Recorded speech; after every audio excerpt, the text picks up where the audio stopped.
1절에서 13절까지.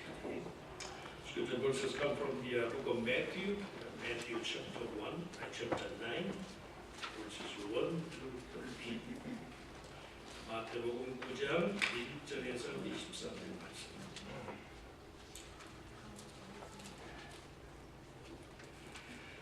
자, 우리 조금 길지만 같이 읽겠습니다. 예수께서 배에 오르사 건너가 온 동네에 이르시니 침상에 누운 중풍병자를 사람들이 데리고 오거늘 예수께서 그들의 믿음을 보시고 중풍병자에게 이르시되 작은 자야 안심하라 네 죄 사함을 받았느니라. 어떤 서기관들이 속으로 이르되 이 사람이 신성을 모독하도다. 예수께서 그 생각을 아시고 이르시되 너희가 어찌하여 마음에 악한 생각을 하느냐. 너희의 죄 사함을 받았느니라 하는 말과 일어나 걸어가라 하는 말 중에 어느 것이 쉽겠느냐. 그러나 인자가 세상에서 죄를 사하는 권능이 있는 줄을 너희로 알게 하려 하노라 하시고 중풍병자에게 말씀하시되 일어나 내 침상을 가지고 집으로 가라 하시니 그가 일어나 집으로 돌아가거늘 우리가 보고 두려워하며 이런 권능을 사람에게 주신 하나님께 영광을 돌리라. 예수께서 그곳을 떠나 지나가시다가 마태라는 사람이 세관에 앉아있는 것을 보시고 이르시되 나를 따르라 하시니 일어나 따르니라. 예수께서 마태의 집에서 앉아 음식을 잡수실 때에 많은 세리와 죄인들이 와서 예수와 그의 제자들과 함께 앉았더니 바리새인들이 보고 그의 제자들에게 이르되 어찌하여 너희 선생은 세리와 죄인들과 함께 잡수시느냐. 예수께서 들으시고 이르시되 건강한 자에게는 의사가 쓸데없고 병든 자에게라야 쓸데있느니라. 너희는 가서 내가 긍휼을 원하고 제사를 원하지 아니하노라 하신 뜻이 무엇인지 배우라. 나는 의인을 부르러 온 것이 아니요 죄인을 부르러 왔노라 하시니라. 아멘. 자, 찬양하겠습니다.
찬양 감사합니다. 자, 우리 같이 읽은 말씀을 가지고 예외 없는 믿음 그런 제목으로 잠깐 은혜를 나누고자 합니다. The Unexceptional Faith, that's the title of my sermon. 예외 없는 믿음. 성공하는 사람들의 그 7가지 습관이라는 책에 보면 6번째의 성공의 비결이 조합을 잘하는 사람, 영어로는 the synergizer, 시너지라는 말이 있죠. 조합을 잘하는 사람이 성공하더라. 인간관계를 잘하는 사람이라고 할 수 있는데 뭔가 자기와 다른 사람들을 대하는 방식에 있어서 대부분의 사람들의 행각처럼 그냥 도피자가 되거나 방관자가 되는 대신에 오히려 서로 다른 점을 즐겨. 서로 다른 점을 즐길 줄 아는 사람들이 사회생활에서 비즈니스건 뭐건 간에 성공하더라. 왜냐하면 사람마다 자기 위주로 짜여진 생각의 틀을 벗어버리기가 여간 어려워요. 그래서 뭔가 다른 것에 대해서 비판적이게 되고 소극적이 될 때가 많다는 말씀이에요. 자기 자신에 대해서까지도 예외 없이 일반화할 수만 있다면 스스로를 절대시하는 대신에 나도 잘못될 수 있지, 나도 이것이 아닐 수 있지, 그런 마음으로 자기 자신을 일반화할 수만 있다면 서로 다른 점 때문에 생겨나는 인간관계의 모든 불편한 점들을 우리가 극복할 수 있을 것이다. 우리 지방에만 하더라 한 60개 교회 중에 전부 미국 교회예요. 스페니시 교회도 들어있고 한인교회가 단 2곳. 그래서 지방에 목회자들 모임 가면 이제 저는 좀 오래됐으니까 그렇지 않은데 미국 목사님들 중에서 주로 이제 이 지방에 새로 오신 분들이 약간 불편해해요. 한국 사람이 한둘이 거기 끼어 있으니까 같이 테이블에 앉았다고도 자기들끼리 막 영어를 하다가도 우리가 있으면은 또 이게 쭈뼛쭈뼛하고 그럴 때가 많아요. 목회자들 모임이나 식사 자리에서 서로 불편해하는 경우가 있는데, 근데 가장 좋은 매너는 서로 다르다는 인식조차도 없이 그저 똑같이 대해라, 똑같이. 그 노스웨스트 지역에 가면 그 교회 이름이 뭔가 목사님 한 분이 계세요. 아주 성격도 아주 호탕하고 언제 모르게 강서로 한번 제가 모셨으면 하는 목사님. 이 양반은 말이 굉장히 빨라, 굉장히. 그래서 같이 얘기를 하다 보면 나름대로 제가 영어를 하는데도 그 양반 말을 못 알아들을 때가 많아요. 얼마나 말이 빠른지. 그런데도 그냥 내 앞에서 그냥 막 떠들어대는 거예요. 전혀 다른 점을 의식을 안 해요. 그게 얼마나 더 편한지. 저 양반이 나를 자기와 똑같이 대해주는구나. 그건 감사하더라고, 감사. 언젠가 자기 동생이 지난번에 이제 세상을 떠났어요. 근데 동생이 키가 꼭 저만하대, 저만. 그 동생이 입던 옷을 전부 저를 준다고 그랬는데, 그 다음에 가서 보니까 어디 저 구세군 그쪽에다 보냈대잖아. 나와 다를 수 있다는 선입견 때문에 그야말로 내가 다른 사람 취급을 해버릴 때가 많다는 말씀이에요. 마태복음의 기록 목적은요, 예수 그리스도는 인생의 모든 문제를 해결하시기 위해서 이 땅에 오신 하나님의 아들이시다. 인생의 모든 문제에 대해서 예외 없이 권세와 능력을 지닌 분이시다. 이걸 특별히 유대 백성들로 하여금 믿도록 하기 위해서 마태복음이 기록됐어요. 그런데 그 당시 율법의 내용과 취지를 누구보다도 잘 이해한다고 자부하던 서기관과 바리새인들이 예수님의 권위를 인정을 못하는 거예요. 가장 근본적인 이유가 뭔가? 그들 자신을 일반화하지를 못했어요. 내가 생각하는 것만이 옳다, 나만이 절대적이다, 이런 생각 때문에.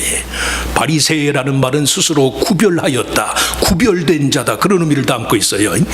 스스로를 구별된 사람들을 여기니 바리새인들의 명칭 그대로 자신이 특별하다는 생각 때문에 하나님 아버지께서 그의 자녀들을 대하는 보편적인 방식을 믿고 받아들이지 못했단 말씀이에요. 삶의 어떠한 문제라도 하나님의 구원의 뜻과 계획의 완성이신 예수 그리스도 안에서 믿음으로 전부 해결받을 수 있습니다. 이런 믿음이 있어야 돼요. 자주 말씀하지만 한국 사람처럼 특별 대우를 좋아하는 민족도 없어요. 전부 자기가 특별하다고 생각하니까 그러지 말란 말씀이. 믿음의 사각지대가 있으면 안 돼요. 설마 하나님이 이런 것까지도 간섭하실까? 거기까지도 하나님이 간섭을 하셔야 돼요. 예외 없는 믿음, 하나님이 내 인생의 주인 된다는 하나님의 주권에 대한 예외 없는 인정, 이런 게 있어야 된다는 말씀이에요.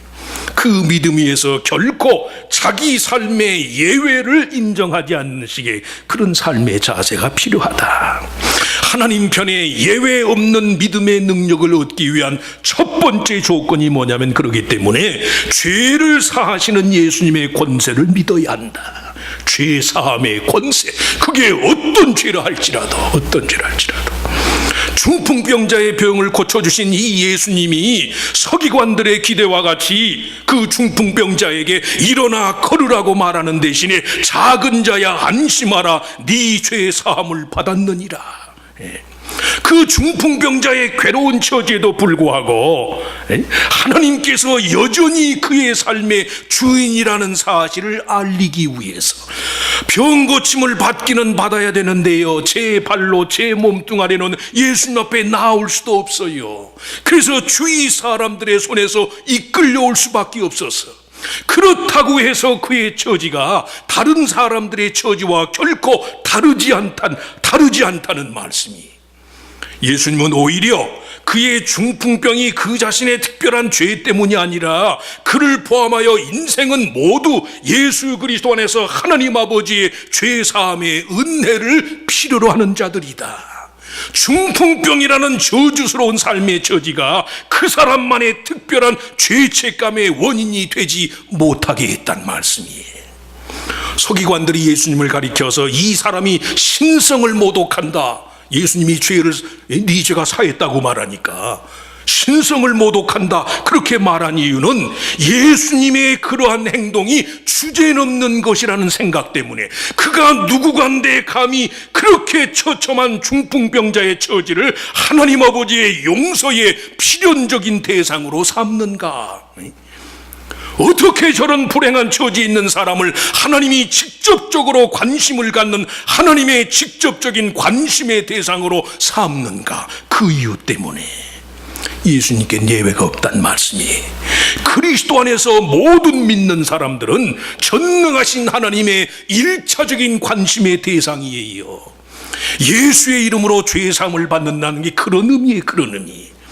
죄 용서함, 우리가 예수 믿고 죄 사함 받았습니다, 그게 뭐 자랑은 아니지. 우리가 죄인인 걸 하나님 앞에 고백하는 건 자랑은 아니지만 최소한 죄가 초래하는 어떠한 심정적인 차별이나 피해의식도 있을 수 없다는 말씀이에요. 마태, 마가, 누가 이 세 복음을 우리가 공간복음이라고 부르는데, 그 공간복음상에 예수님이 병자나 지체 부자유자들을 치료한 사건이 29번 기록되어 있어요. 29번. 어떤 사람, 말하기 좋아하는 사람은 예수님이 그렇게 병자들, 지체 부자유자들의 질병을 고쳐줌으로써 오히려 장애와 질병에 대해서 부정적인 생각을 갖게 만든다, 전부 그런 사람들 말을 예수님이 다루었으니까 그렇게 말하는 사람들이 있어요. 마치 성차별주의자들이 성경을 이렇게 성차별하는 책인 것처럼 그렇게 읽는 것과 같은 맥락이, 성경이 그런 것이 아니라 인간의 타락한 본성이 그렇기 때문에 자꾸 자기 자신을 예외시해요. 예외시. 전부 내가 세상에서 제일 불행하다고 여기고 나처럼 이렇게 기분 나쁜 사람은 없다고 말하고 전부 그렇잖아요. 신앙의 제일 원리는 아니에요. 그리스도의 죄 사함의 능력에는 예외가 없어요. 예외가. 어떤 죄, 어떤 상황 속에서도 예수의 이름으로 죄 사함을 받는 거예요. 주신다고 하면 받으면 그만이, 왜 자기가 특별 대우를 해요? 특별 대우를. 하나님은 분명히 용서하셨는데 자기가 자신을 용서하네. 그리고 그게 믿음이 좋은 것처럼 착각을 해요. 아니에요. 병을 고치면서 예수님이 자주 언급한 네 죄 사함을 받았느니라는 이 말씀의 취지는 어떤 이유에서건 간에 사람이 스스로를 온전치 못하게 여기는 마음으로부터 벗어나도록 하기 위해서, 예외가 없다는 사실을 알도록 하기 위해서 이 기막힌 중풍병자도 너희 율법에 정통하다고 자처하는 서기관과 바리새인도 전부 하나님에 의해서 죄사함의 은혜를 필요로 하는 자들이다. 예외는 없단 말씀이 인생의 모든 처지에서요, 하나님의 구원의 은혜로 인해서 온전케 되지 못할 것이 하나도 없어요. 육신의 장애가 아니라 사람의 심성에 있어서의 장애를 근본적으로 치료하시는 그 예수님의 죄사함의 권능을 알고 믿는 것이 그게 구원이에요. 그게 구원. 온전케 되는 거예요. 온전케. 구원이라는 말은 자주 말씀하지만은 온전해지는 거거든요. 온전해지는.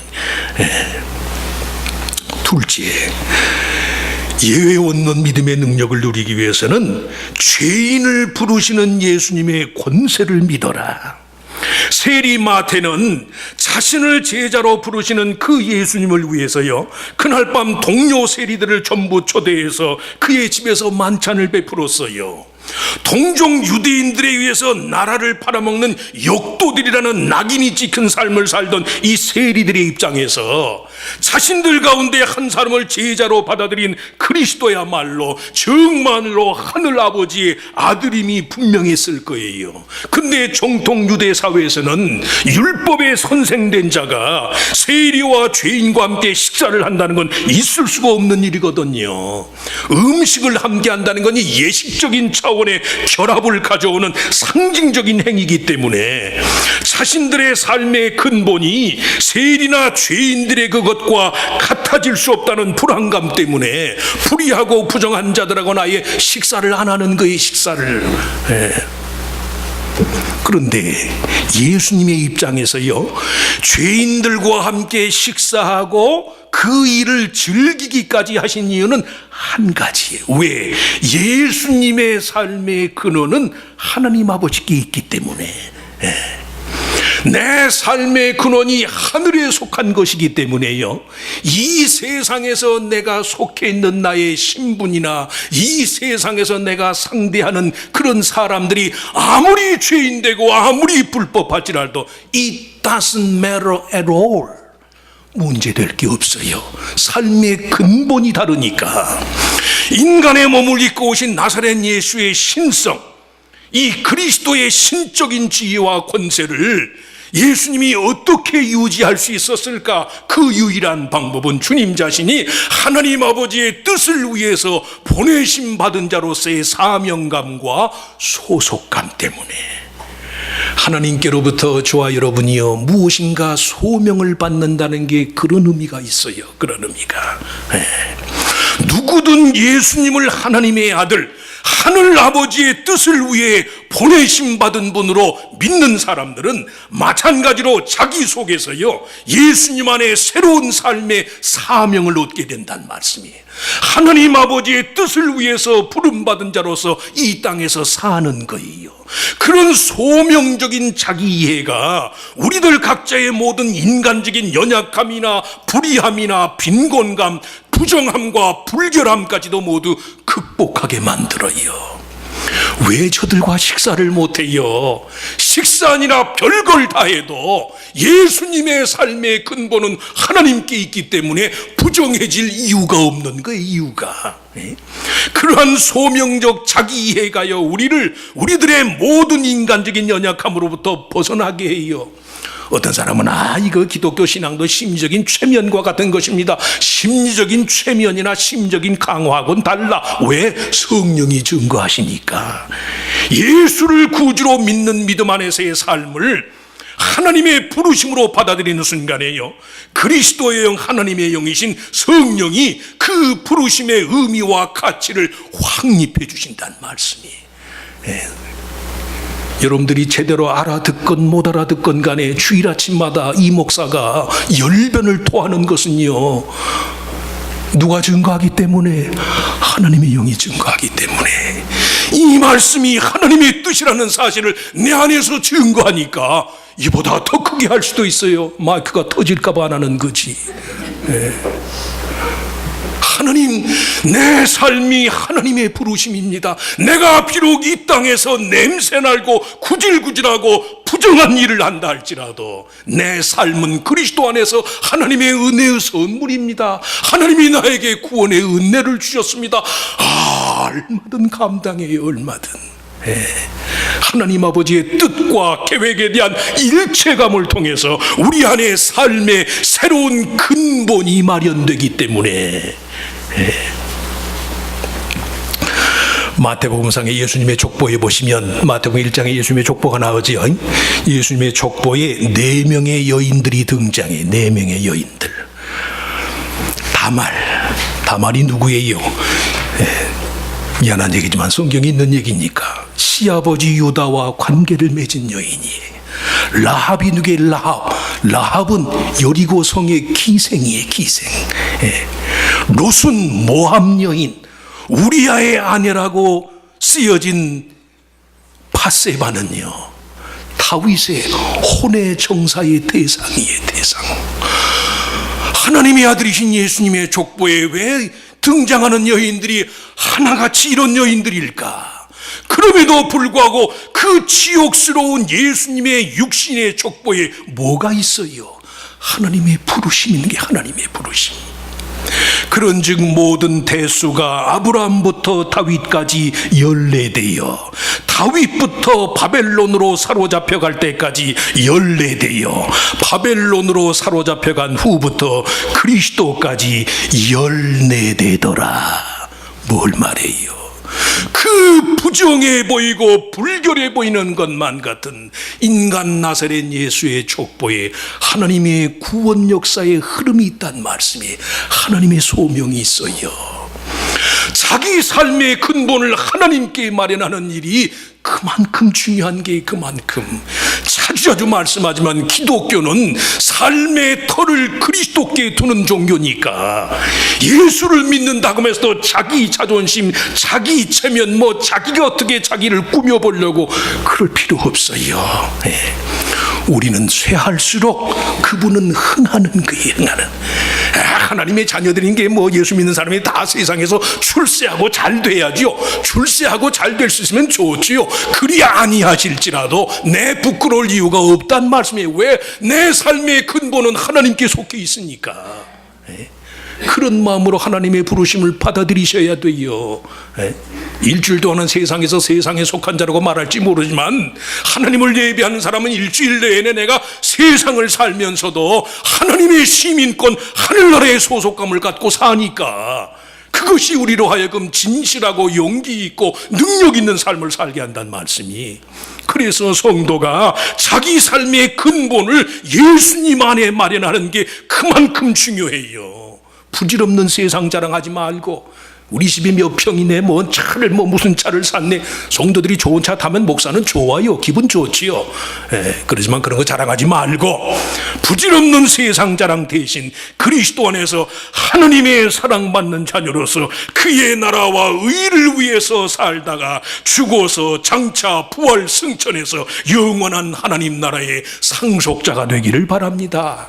그 마음으로 부르심을 따라서 살란 말씀이, 감정에 따라 살지 말고 기분에 따라서 살지 말고 하나님의 부르심입니다. 말씀을 대할 적마다 이 말씀이 지금 나를 당신의 뜻을 이룰 자로 하나님이 나를 부르시는 것입니다. 하나님의 말씀 앞에서 그런 도전의식을 갖고 말씀을 대하면 하나님의 말씀이 정말로 우리의 내면을 바꿔요. 삶의 질을 바꿔준다는 말씀이.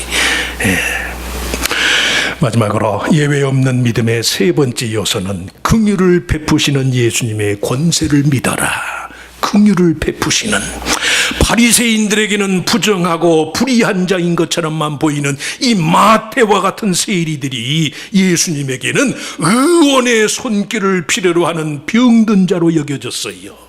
주님 자신의 신적인 긍휼함 때문에 바리새인들이 이 마태와 같은 세리 죄인들을 긍휼히 보지 못한 이유는 율법의 한계 때문이었는데, 사실은 그 율법을 포함한 모든 은혜의 수단들이 인생을 불쌍히 여기시는 하나님의 마음이란 말씀이, 하나님의 마음.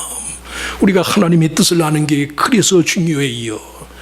마지막까지 세상이 왜 죄가 없어요? 심판이 있지요. 하나님의 심판과 형벌이 있을 거예요. 그런데도 불구하고 이 세상을 향한 하나님의 근본적인 뜻은 하나님이 세상을 이처럼 사랑하사 독생자를 주셨으니 이는 멸망치 않고 영생을 얻게 하려 함이라.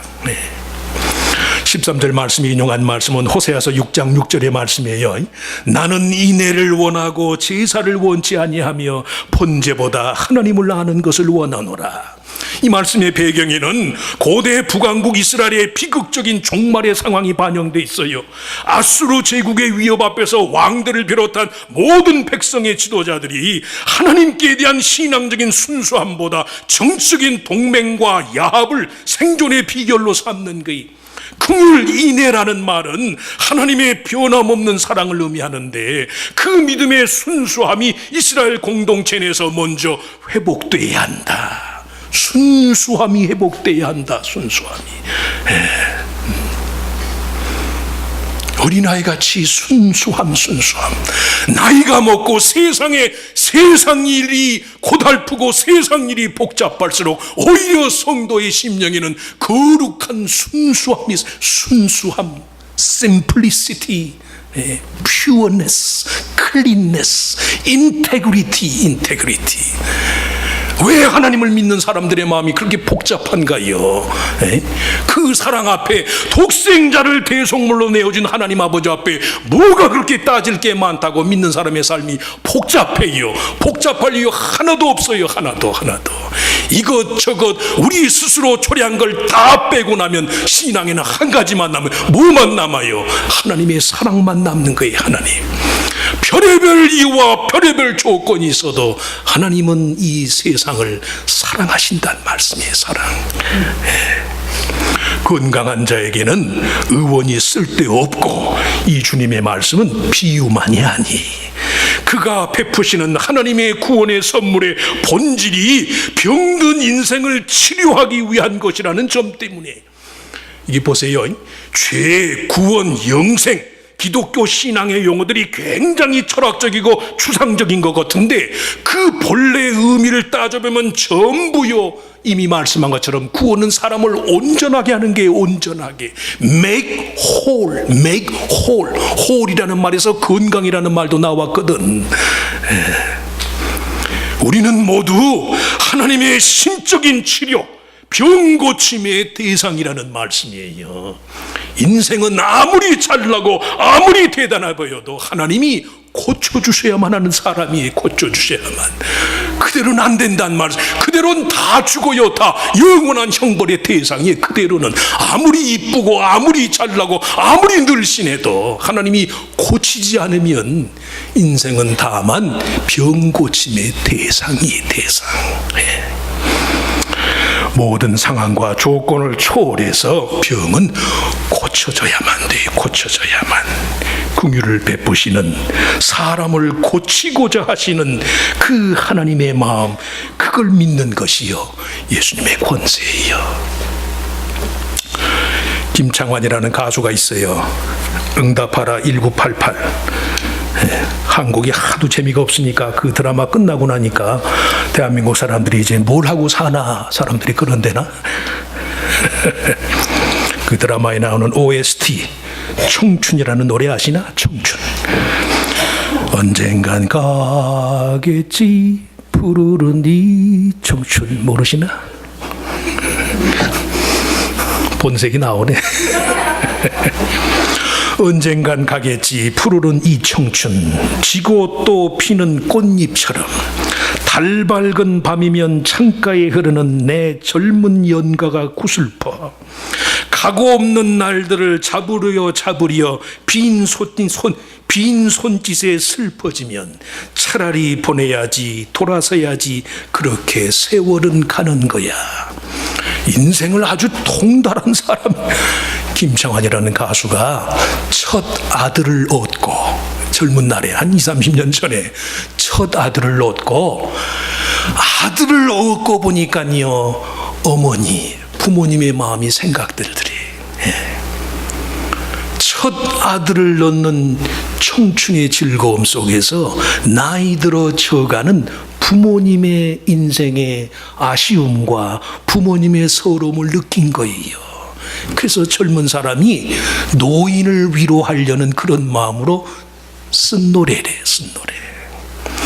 젊은 사람은 좀 비관적이어서 미안하지만 젊은 사람은 젊어서 안 됐고 나이 든 사람은 나이 들어서 안 됐어요.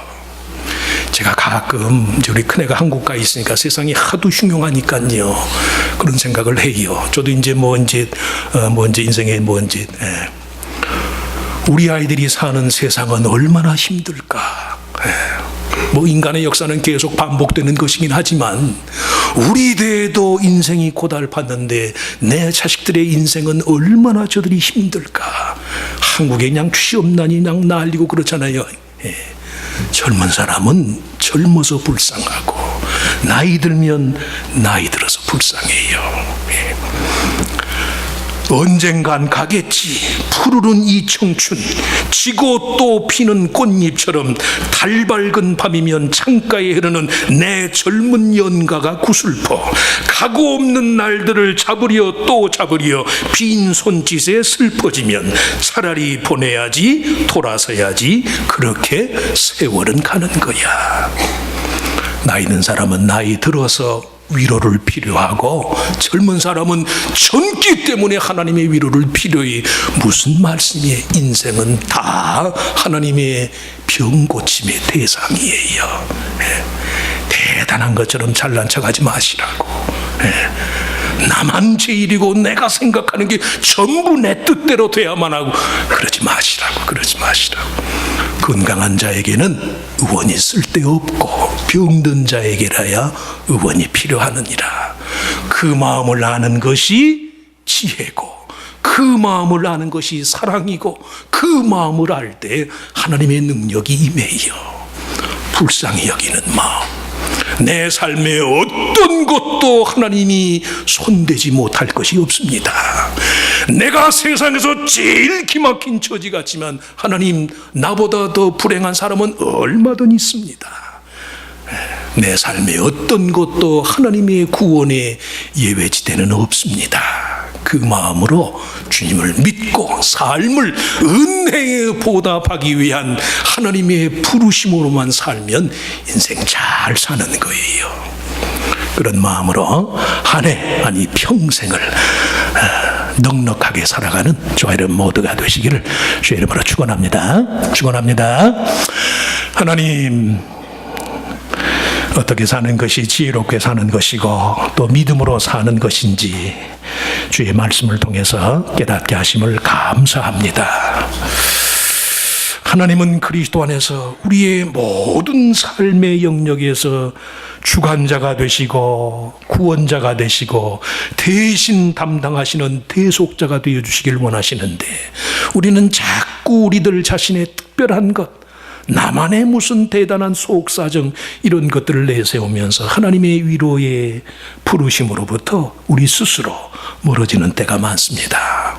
잘 믿는다고 하면서도 그 믿음의 모든 기준이 내 감정, 내 계산, 내가 말하는 합리성, 내 주관, 내 경험, 내 느낌, 내 상식 이런 것 때문에 결국 내 위주의 생각에서 벗어나질 못하고 하나님과의 참된 연합을 이루지 못할 때가 많습니다.